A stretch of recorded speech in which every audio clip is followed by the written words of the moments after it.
आज हम कक्षा 11वीं फिजिक्स अध्याय 6 घूर्णी गति के अंतर्गत पढ़ेंगे कोणीय संवेग संरक्षण का जो नियम है उसका ज्यामितीय अर्थ। ठीक है, दो दो लाइनों की छोटी छोटी चीजें हैं। कोणीय संवेग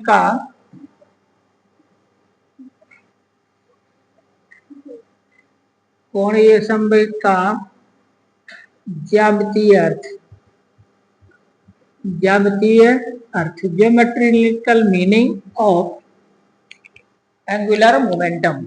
कोणीय संवेग का ज्यामितीय अर्थ, ये दो दो नंबर में चीजें आपको पूछ लेते हैं पर हमको पता नहीं होती है कि ये क्या है। ठीक है ना। जैसे मान लीजिए कोई पिंड है, ये कोई घूर्णन गति कर रहा है, ये इसकी घूर्णन अक्ष है। बात समझ में आई। अब ये मैंने यहाँ पर कोई कण लिया, एक कोई कण है ए, और इसका जो द्रव्यमान है वो कितना है, स्मॉल m। अब यहाँ से यहाँ तक की जो दूरी है वो मान लीजिए r है या कुछ भी है। ठीक है ना। इसका जो रेखीय संवेग है वो मान लीजिए क्या है, p है। p क्या है, इसका रेखीय संवेग। और घूर्णन अक्ष के इस बिंदु के सापेक्ष इसका जो स्थिति सदिश है वो मान लीजिए क्या है, r। तो दूरी हो जाएगी r और स्थिति सदिश हो जाएगा r वेक्टर। अब मान लीजिए 1 सेकंड में घूम रहा है, ये क्या कर रहा है, घूम रहा है। तो मान लीजिए 1 सेकंड में ये यहां से यहां पहुंच जाता है। कितने सेकंड में, यहां से कहां पहुंच गया, तो इसका स्थिति सदिश यहां पर ये हो जाएगा, ये हो जाएगा। बात समझ आ रही ना। अब ये इस पॉइंट को मैंने मान लिया बी, तो अगर मैं ए से बी को मिलाऊं तो ये जो एरिया बनेगा ना, एरिया क्षेत्रफल, ये कहलाएगा स्थिति सदिश द्वारा एकांक समय में निर्मित क्षेत्रफल। स्थिति सदिश द्वारा एकांक समय में निर्मित क्षेत्रफल, और एकांक समय में कवर किए गए क्षेत्रफल को हम क्षेत्रीय वेग भी कहते हैं। क्या कहते हैं, इकाई समय में जितना क्षेत्रफल तय करता है स्थिति सदिश, उसको हम क्षेत्रीय वेग कहते हैं। जैसे इकाई समय में तय किए गए विस्थापन को वेग कहते हैं, इकाई समय में तय की गई दूरी को चाल कहते हैं, इकाई समय में तय किए गए वेग को त्वरण कहते हैं। इसी प्रकार इकाई समय में तय किए गए क्षेत्रफल को क्षेत्रीय वेग कहते हैं। ठीक है ना। तो इसका जो कोणीय संवेग होता है, इस कण का जो कोणीय संवेग है, ध्यान देना, कोणीय संवेग, ध्यान देना बच्चों, क्या बता रहा हूं मैं, सीधा आंसर लिख रहा हूं। जो कोणीय संवेग होता है वो स्थिति सदिश के क्षेत्रीय वेग, स्थिति सदिश के कौन से वेग, क्षेत्रीय वेग, और कण के द्रव्यमान, जो कण है उसके द्रव्यमान के गुणनफल के 2 गुने के बराबर होता है। क्या के बराबर होता है, कोणीय संवेग, किसी कण का कोणीय संवेग उस कण के द्रव्यमान और उसके स्थिति सदिश के क्षेत्रीय वेग के 2 गुने के गुणनफल के 2 गुने के बराबर होता है। यह कोणीय संवेग का ज्यामितीय अर्थ है। इसी को कोणीय संवेग का ज्यामितीय अर्थ कहते हैं। ठीक है ना। मैं एक बार लिख देता हूं कि कोणीय संवेग का जो मान होता है, किसी कण का जो कोणीय संवेग है, कोणीय संवेग का मान कितना होता है, कण के द्रव्यमान, कण के द्रव्यमान व उसके स्थिति सदिश के क्षेत्रीय वेग के गुणनफल के, क्षेत्रीय वेग के गुणनफल के 2 गुने के बराबर होता है, के बराबर होता है। यही इसका ज्यामितीय अर्थ है। किसका ज्यामितीय अर्थ है, कोणीय संवेग का। तो कोणीय संवेग का आपसे ज्यामितीय अर्थ पूछा जाए, कोई आपसे आएगा तो 2 नंबर में, तो क्या लिखोगे कि कोणीय संवेग के ज्यामितीय अर्थ के अनुसार किसी कण का कोणीय संवेग का मान कण के द्रव्यमान व उसके स्थिति सदिश के क्षेत्रीय वेग के गुणनफल के 2 गुने के बराबर होता है। अर्थात ये सूत्र लिख देना, कोणीय संवेग बराबर 2 गुणित द्रव्यमान गुणित क्षेत्रीय वेग। क्लियर होगी ना बात। तो जी हमारे पास इसका ज्यामितीय अर्थ है। तो एक हमने आज ज्यामितीय अर्थ जाना। ठीक है ना। अब दूसरी चीज हम यहाँ पर अब जानेंगे कोणीय संवेग को बलागुण में संबंध। क्या समझेंगे हम, कोणीय संवेग और किसमें, बलागुण में संबंध। कोणीय संवेग और बलागुण में संबंध मैं आपको समझा रहा हूं। कोणीय संवेग का संकेत क्या था, एल।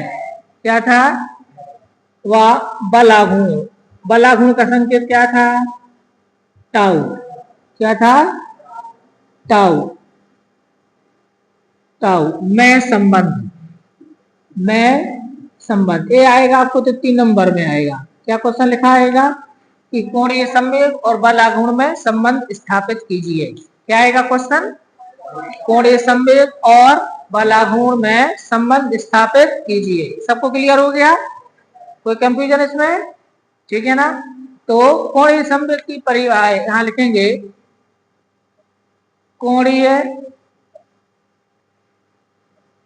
संवेग के सदिश निरूपण से, कौन से निरूपण से, ये आपको मैंने पिछली वीडियो में सिद्ध किया है। सदिश निरूपण से हमारे पास आता है एल बराबर होता है आर क्रॉस पी। क्या मैं सही लिख रहा हूं, एल इक्वल टू क्या होता है, आर क्रॉस पी। ये है कोणीय संवेग का। नहीं हो तो इसके पहले वाले वीडियो देख लेना, प्रूफ किया है उसमें। तो एल वेक्टर इक्वल टू क्या होता है, r vector cross p vector, ठीक है ना। आप अपने रजिस्टर में मिला लेना, ये सब चीजें हों उसमें, है ना, क्योंकि बहुत सारी चीजें नहीं है तो उनको लिख लो, जो चीज उसमें नहीं है उनको क्या करो, लिख लो, है ना। तो एल वेक्टर इक्वल टू क्या होता है, r vector cross p vector. सबको क्लियर हो गया। अब यहाँ पर देखो, टी के सापेक्ष अवकलन करने पर, अब मैं अवकलन कर रहा हूं, डिफरेंशिएशन सिखाया था ना, अवकलन आपको, टी के सापेक्ष अवकलन करने पर जरा ध्यान दो मैं कैसे कर रहा हूं। यहाँ पर आएगा अवकलन, ये होता है ना डी अपॉन डी टी, यहाँ पर भी आ जाएगा D upon d t are cross P. तो आपको याद होगा गुणा का अवकलन कैसे करते हैं। तो मैं यहाँ पर सूत्र लिख देता हूं, ये सूत्र आपको लिखाया है मैंने। ये आपने लिखा है D upon D x you into भी इक्वल टू, पहले u का कर दो या u छोड़ दो, डी अपॉन डी एक्स भी कर दो, फिर भी को छोड़ दो, D upon D x you कर दो। ऐसे ही है ना, ये किया है, गुणा का सूत्र है ये। कैसे यहाँ पर होगा, तो यहाँ पर मैं क्या कर देता हूं, d upon d t r, r का कर दो और पी को छोड़ दो। किसको छोड़ दो, पी को। अब किसका करेंगे, आर को छोड़ दो और किसका कर दो, पी का कर दो। बात समझ में आ रही ना। पहले किसका किया, आर का, किसको छोड़ दिया, पी को, फिर किसका किया, पी का, किसको छोड़ दिया, आर को। ये तरह समझ में आ गया सभी को, क्लियर है। अच्छा, डी आर बटे डी टी, डी आर क्या है, स्थिति सदिश। तो स्थिति में परिवर्तन की दर को विस्थापन बोलते हैं। तो डी आर बटे डी टी इसको बोलते हैं भी, वेग। क्या बोलते हैं, तो यहाँ पर वेग आ जाएगा, तो यहाँ पर आ जाएगा v क्रॉस p। क्लियर होगी ना बात, प्लस, अच्छा dp अपॉन dt, एवं यहाँ पर भी ध्यान दो dp अपॉन dt। तो आपको याद होगा रेखीय संवेग में परिवर्तन की दर बाह्य बल के बराबर होती है, दूसरा नियम, न्यूटन का दूसरा नियम। दूसरा नियम क्या कहता है कि रेखीय संवेग में परिवर्तन की दर बाह्य बल के बराबर होती है। तो मैं dp बटे dt मतलब रेखीय संवेग में परिवर्तन की दर, तो इसको मैं क्या लिखूंगा, f, तो इसको लिखेंगे v। तो यहाँ पर आ जाएगा r क्रॉस f। ये बात समझ आई, ठीक है। अब आप याद करो अच्छी तरह से, p बराबर होता है m इंटू v, होता है नहीं होता है, संवेग बराबर द्रव्यमान गुणित वेग। तो यहाँ पर आ जाएगा v cross m into v plus, अच्छा r क्रॉस f को टाउ बोलते हैं, याद करो आप लोग, बलागुण का सदिश रूप r क्रॉस f, देख लो आप लोग, अभी सिद्ध कराया 2-3 दिन, मतलब 2-3 वीडियो के पहले, सेकंड लास्ट वीडियो है वो। तो उसमें आया है कि tau r cross f equal to क्या होता है, टाउ, ठीक है ना। बलागुण बराबर होता है स्थिति सदिश गुणित स्थिति और बल का क्रॉस प्रोडक्ट, ठीक है ना। तो मैं इसको क्या लिख देता हूं, टाउ लिख देता हूं। क्लियर है ना। अभी एम है अदिश, तो भी का भी में सदिश गुणा होगा, तो यहाँ पर देखो क्या आएगा, इक्वल टू आएगा एम, यहाँ पर लिखेंगे भी क्रॉस भी, एम को मैंने बाहर कर दिया और भी क्रॉस भी साथ में ले लिया, प्लस क्या आएगा टाउ। अब आप याद करो, मैंने आपको सदिश गुणनफल सिखाया था, तो उसमें लिखा था किसी सदस्य का स्वयं से सदिश गुणा 0 होता है। A cross A 0, B cross B 0, I cross I 0, J cross J 0 होता है ना। तो यहाँ पर भी क्रॉस भी इक्वल टू क्या हो जाएगा, क्योंकि भी क्रॉस भी इक्वल टू क्या होता है 0, तो यहाँ पर आ जाएगा एम इंटू 0 प्लस टाउ, तो सारा क्या हो गया 0 प्लस टाउ, तो यहाँ से इक्वल टू क्या आ गया टाउ। तो ये सब किसके बराबर चल रहा था मुझे बताओ, डीएल बटे dt के बराबर।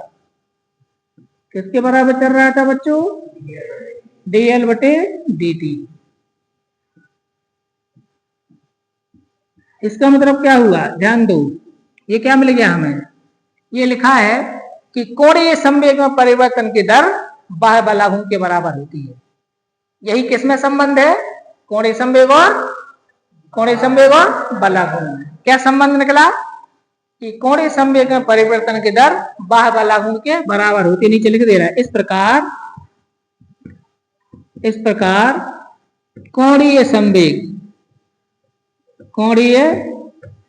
संवेग में परिवर्तन की दर काय के बराबर होती है, बाह्य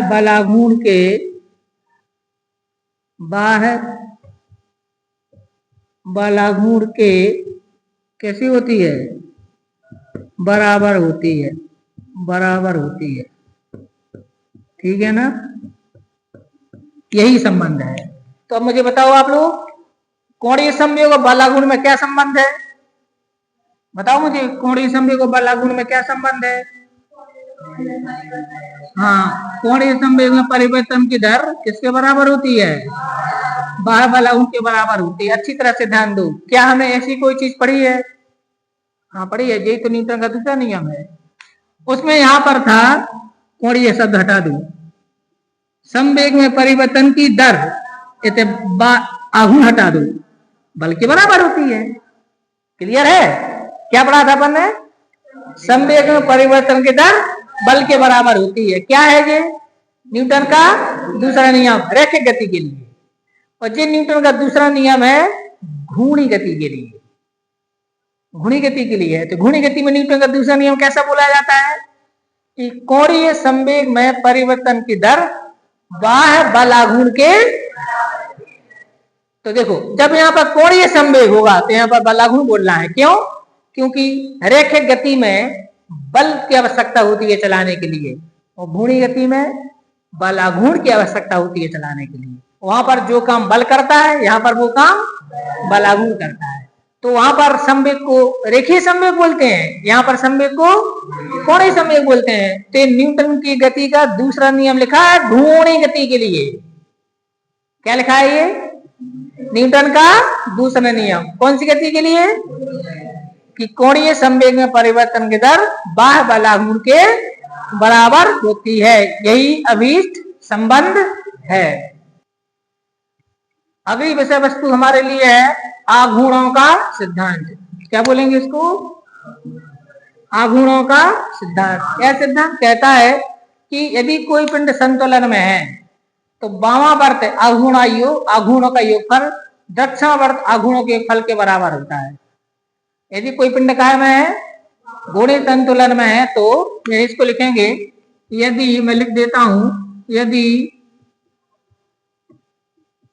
कोई पिंड घूर्णी संतुलन में है, घूर्णी संतुलन में है, तब वामावर्त आघूर्णों का योग, वामावर्त आघूर्णों का योग दक्षिणावर्त आघूर्णों के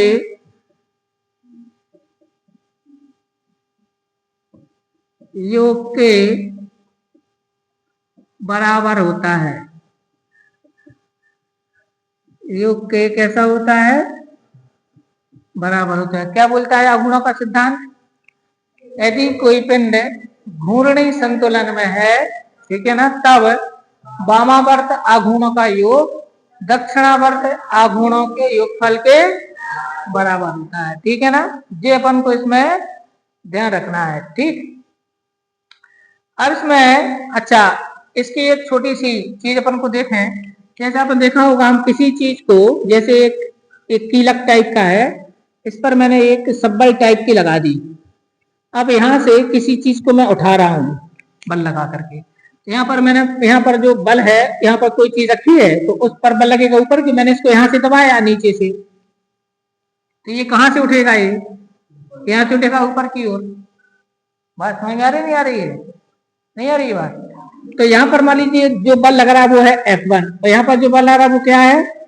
F2। ए वाली भुजा है D1 और ए वाली भुजा है D2, और एक इसको कहेंगे आलम्बन। ये आपको है नहीं है कोर्स में, मैं थोड़ा सा एक्स्ट्रा बता रहा हूँ, है ना। इसको क्या बोलते हैं अपन? आलम्बन। क्या बोलते हैं?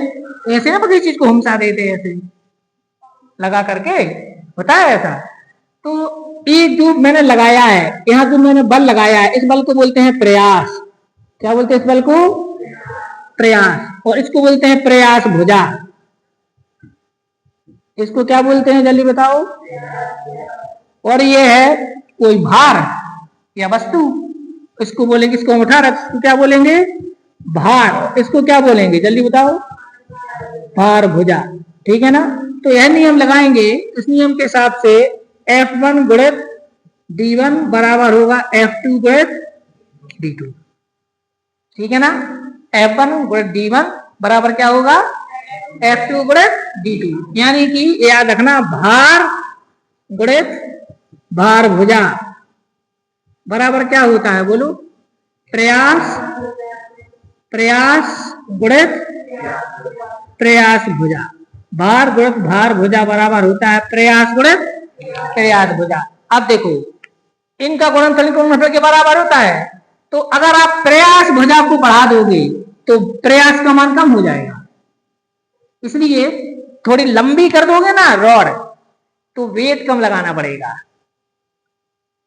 चीज को, आपको किसी चीज को घुमसाना है, नीचे गड़ी है बहुत भारी, उसको उठाना है, तो क्या करना है? भार गुणित भार भुजा बराबर क्या होता है? क्लियर हुई बात? क्लियर है? तो इन दोनों के गुणनफल बराबर होते हैं, तो या तो आप प्रयास बढ़ाओ या प्रयास भुजा बढ़ाओ, तो किस चीज को बढ़ाने में फायदा है? प्रयास भुजा। इसलिए हम सब बल को थोड़ा सा लंबा ले लेते हैं, समझ गया ना, और उसको अपने दबाया, तो प्रयास भुजा जितनी बड़ी होगी प्रयास उतना कम हो जाएगा। प्रयास कम होने से कम बल लगा करके चीज क्या होगी? उड़ जाएगी। बात आपकी समझ में आई? याद रखना, अगर आपसे कोई पूछे कि प्रयास क्या कहलाता है, प्रयास भुजा क्या है, तो समझ जाओगे प्रयास क्या है, प्रयास भुजा क्या है। ठीक है ना। ये थोड़ा सा आपको इसका भी क्या होना चाहिए? नॉलेज होना चाहिए। ठीक है ना। अच्छा, प्रयास भुजा और भार भुजा के अनुपात को हम यांत्रिक लाभ बोलते हैं, है ना। प्रयास भुजा, बच्चों देखो, प्रयास भुजा और कौन सी भुजा? भार भुजा, इसके अनुपात को बोलते हैं यांत्रिक लाभ। क्या बोलते हैं इसको? अगर आपसे पूछा है यांत्रिक लाभ किसे कहते हैं, तो प्रयास भुजा और भार भुजा के अनुपात को क्या बोलते हैं? अब देखो, प्रयास भुजा का मान जितना बड़ा होगा यांत्रिक लाभ उतना ज्यादा होगा। सारी बात समझ में? प्रयास भुजा जितनी बड़ी लोगे यांत्रिक लाभ उतना, क्योंकि ऊपर की संख्या बड़ी नीचे की छोटी, तो भाग देने पर भागफल बड़ा आएगा। आएगा नहीं आएगा? तो प्रयास भुजा बड़ी होगी तो यांत्रिक लाभ ज्यादा होगा। यांत्रिक लाभ ज्यादा मतलब कम बल लगाने पर काम होगा। ठीक है ना। तो आगुणों का सिद्धांत है कि दो लाइन में आ गया तो बन जाएगा। क्यों बच्चों? आगुणों का सिद्धांत आएगा तो बन जाएगा। ठीक है, चलिए अब आगे आते हैं अपन।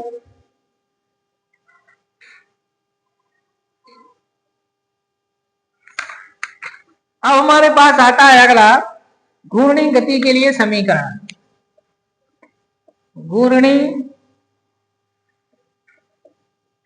गति के क्या समीकरण, घूर्णी गति के समीकरण।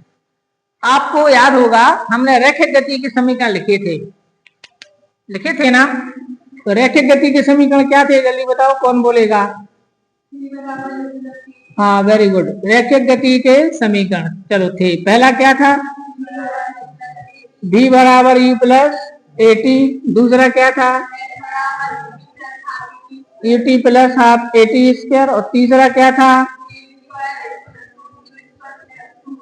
T square plus 2as। तो जो हमारे पास समीकरण थे, काय के समीकरण थे हमारे?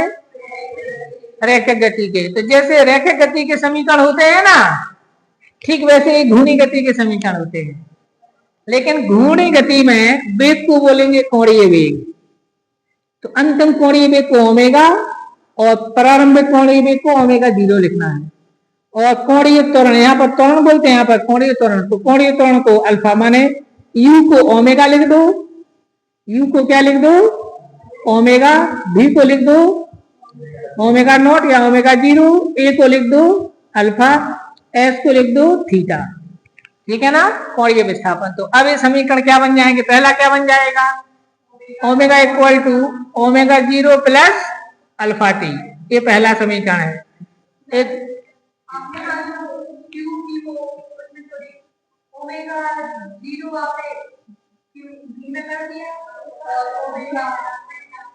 अच्छा, यहाँ पर हाँ ठीक है, लो ठीक है। तो पहला समीकरण क्या बनेगा, जल्दी बताओ? ओमेगा बराबर ओमेगा 0 प्लस अल्फा टी।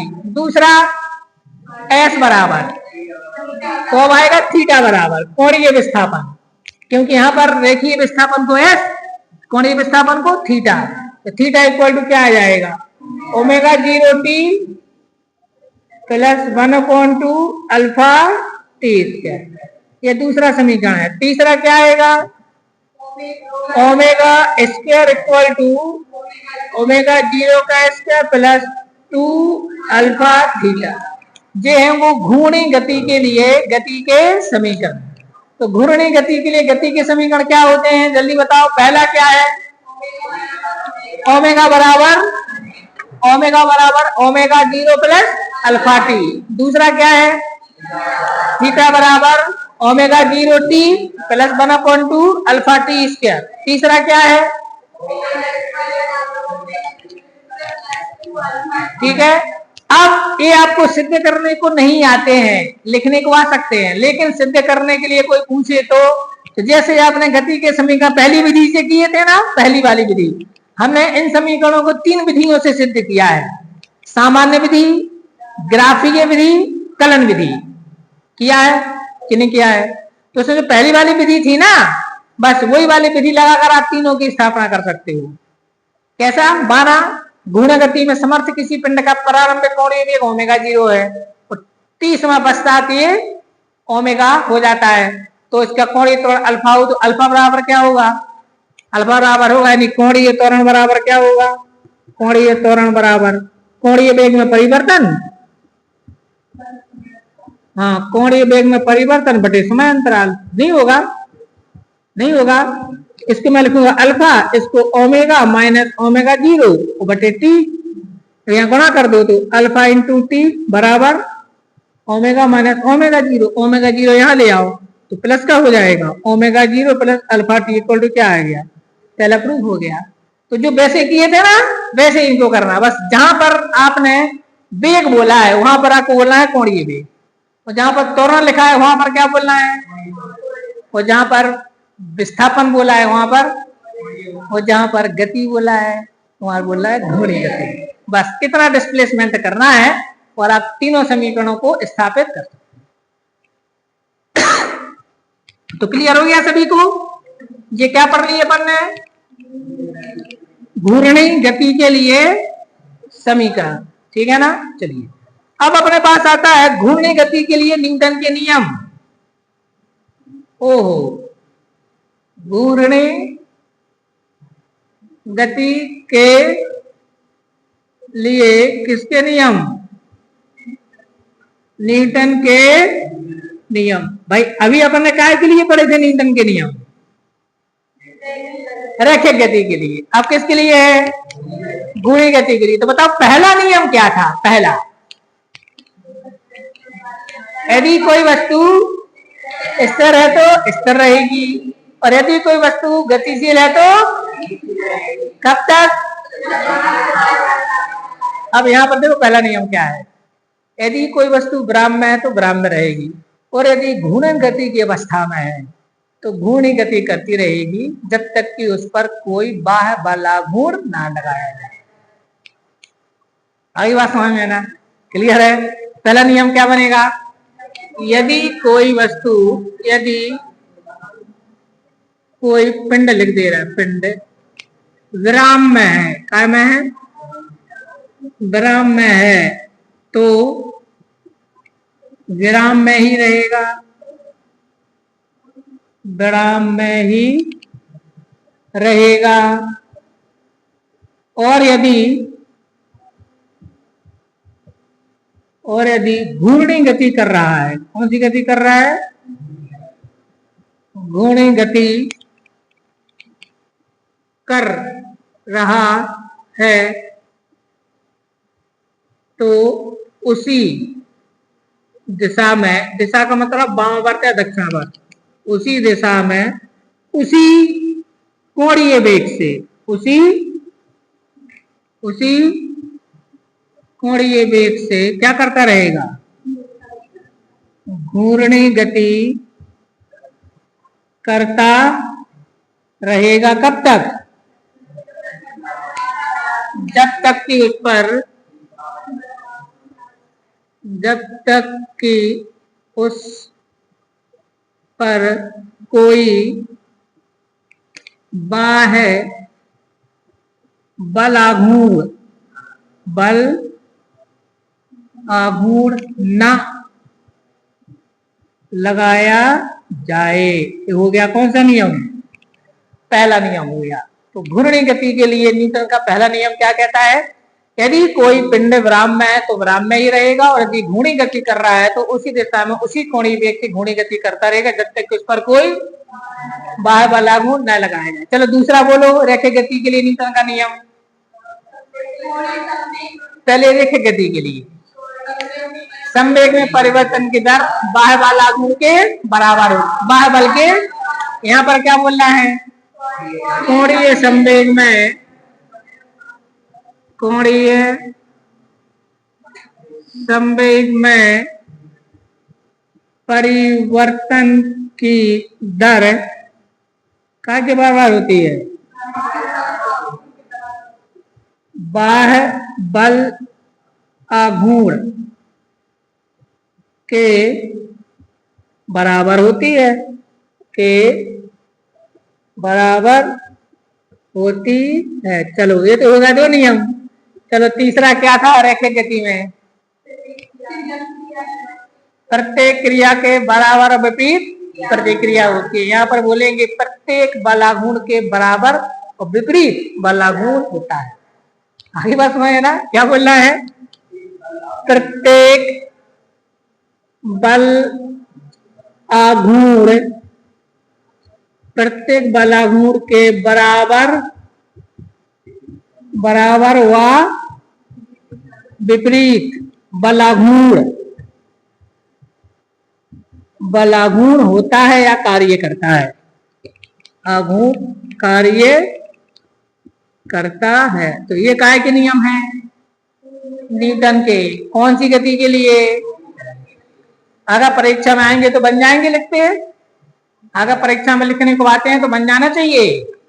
पहला क्या है? यदि कोई पिंड विराम में है तो विराम में ही रहेगा, और यदि घूर्णी गति कर रहा तो उसी दिशा में उसी कोणीय वेग बोलना है।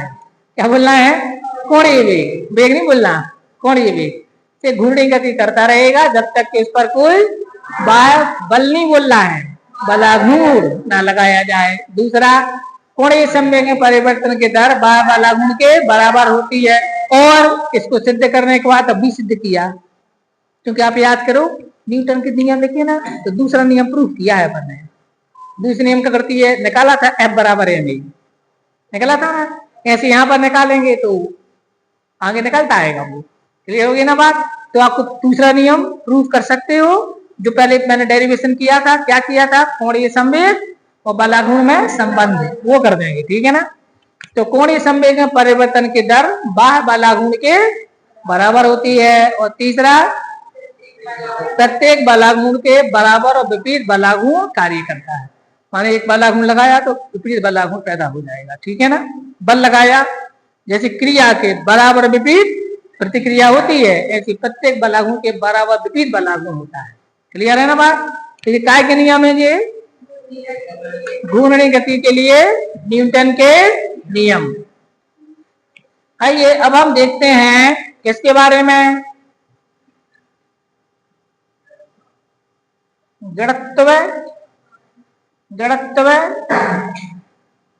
आघूर्ण के बारे में, ठीक है ना। वो क्लास में पहले मैंने बता दिया था इसके बारे में, है ना, लेकिन थोड़ा और जानना था। तो देखें अब जड़त्व आघूर्ण क्या कहलाता है, ठीक है ना। तो किसी वस्तु का y गुण जिस कारण वह घूर्णी अवस्था में परिवर्तन के लगाए गए बाह्य बलागुण का विरोध करती है, क्या का विरोध करती है, काय के लिए, घूर्णी अवस्था में परिवर्तन के लिए लगाए गए बाह्य बलागुण का विरोध करती है, जड़त्व आघूर्ण कहलाता है। हमारी परिभाषा होगी, किसी पिंड का वह गुण, किसी पिंड का वह गुण जिस कारण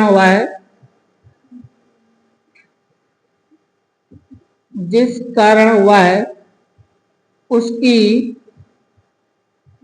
घूर्णी अवस्था, कौन सी अवस्था लिखना है, घूर्णी अवस्था में लगाए गए